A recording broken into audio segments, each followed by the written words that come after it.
کیا کروں؟ میں ایک ایسے ماحول میں رہ رہا ہوں جس میں اللہ کا دین غالب نہیں ہے۔ میں نماز پڑھ رہا ہوں، روزہ رکھ رہا ہوں، میں شراب نہیں پیتا، میں سور نہیں کھاتا۔ چلو میں نے اپنا اکاؤنٹ جو ہے بینک میں جو ہے کرنٹ اکاؤنٹ رکھا ہوا ہے، میں نے کوئی سود نہیں لیا، میں سود لینا چاہتا ہوں، کیا کروں؟ اکیلا چنا پہاڑ کو تو نہیں پھوڑ سکتا،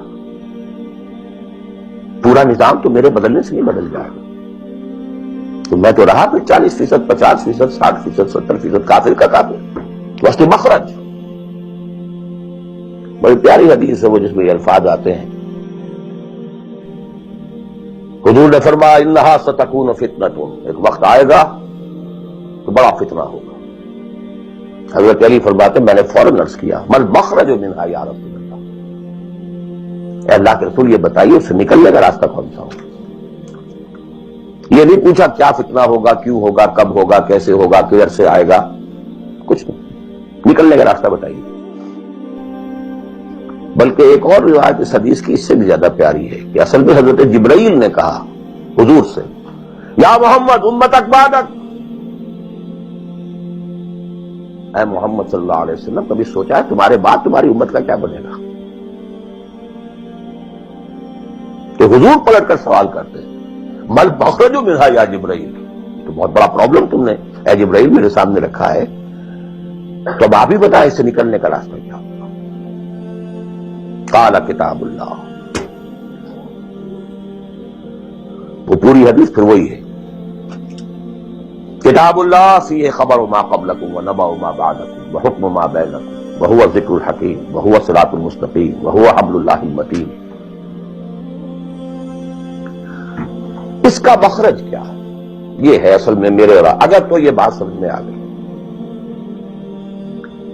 اس کے لیے تصور سمجھ لیجئے ہمارے دین میں کفارے کا ایک تصور ہے۔ آپ نے روزہ توڑ دیا وہ تو ٹوٹ گیا، کیا کروں؟ جڑ تو نہیں سکتا۔ کب اشکوں سے جڑ سکتا ہے؟ جو ٹوٹ گیا سو ٹوٹ گیا۔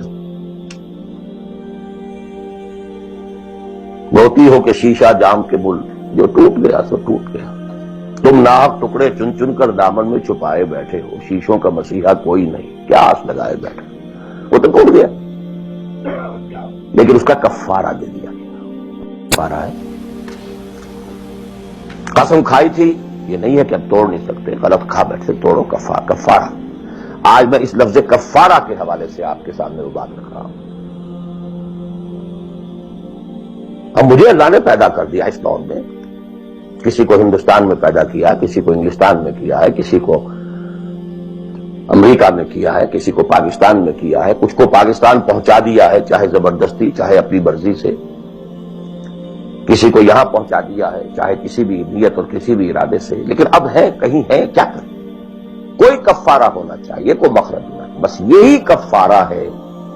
پھر نوٹ کر لیجئے اس ماحول سے سوائے سبسسٹنس لیول کے اور کچھ حاصل مت کرو، اور اس سبسسٹنس لیول پر بھی جو کچھ تم نے کھایا پیا ہے اور سانس لیا ہے، جو انرجی کریٹ ہوئی ہے، اس کا میکسیمم اس جہاد میں صرف کر دو کہ اس نظام کو بدلو۔ تمہاری یہ جد و جہد، تمہاری یہ کوشش کفارہ بن جائے گی اس کا۔ معذرۃ الی ربکم، معذرت پیش کر سکو گے اللہ کے۔ اے اللہ میں نے اس نظام کے ساتھ ریکنسائل نہیں کیا،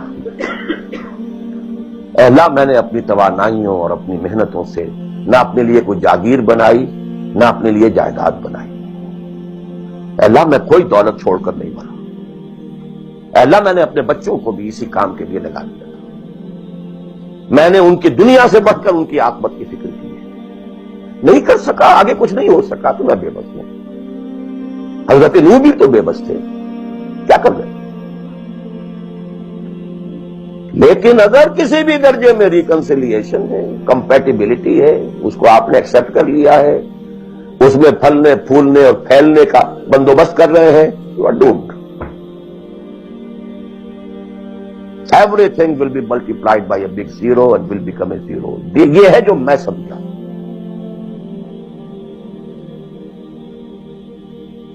اس کا نام ہے جہاد. کانسٹنٹ فرکشن، کانسٹنٹ اسٹرگل، جان مال. ان صلاتی و نسکی و محیایا و مماتی للہ رب العالمین. میری زندگی کا مقصد تیرے دین کی سرفرازی. میں اسی لیے مسلمان، میں اسی لیے نمازی.